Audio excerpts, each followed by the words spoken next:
I love that. When you started writing 17 years ago, did you envision that one day you would move into this storytelling space, or was it just something you enjoyed at the time? No, man. It's just something I enjoyed, and I enjoyed writing ads. It was something funny about trying to distill a message down into 30 seconds or a minute, depending on the budget. You know what I mean? Trying to say something important, trying to speak to the, brand attributes, but also speak to something that's greater and that has a stronger message, stronger philosophical message. And how do you connect those dots?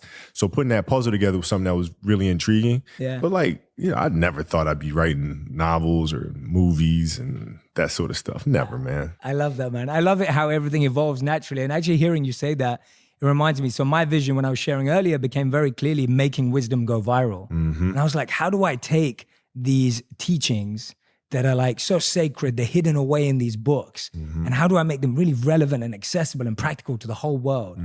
Because I know that anyone can access them. They're universal, right? These teachings can apply to anyone, but sometimes they're just hidden away. Sure. And a young person doesn't know how to find them. So that inspires me hearing that. That's beautiful too, because especially in today's world, there's so much clutter. It becomes harder for kids to try to weave through a lot of the crap that's out there to find stuff that's actually beneficial to them. Yeah, I think you reminded me, I think E.O. Wilson said, we're drowning in information, starving for wisdom. Yes, right? Sure. Especially, and that's why I think your work is cutting through, because I think what you've managed to do with your new work is that you're finding ways to connect with what people care about, but you're taking it a step deeper.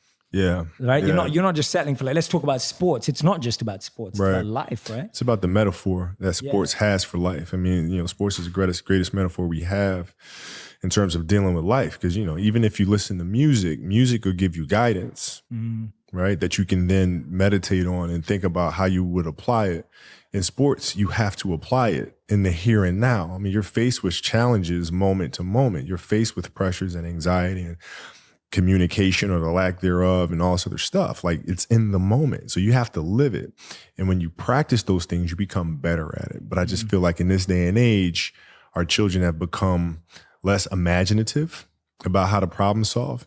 And parents and coaches have become more directive in trying to mandate or give orders or teach kids how to think and teach kids how to behave and tell them how to behave versus teaching them how to behave.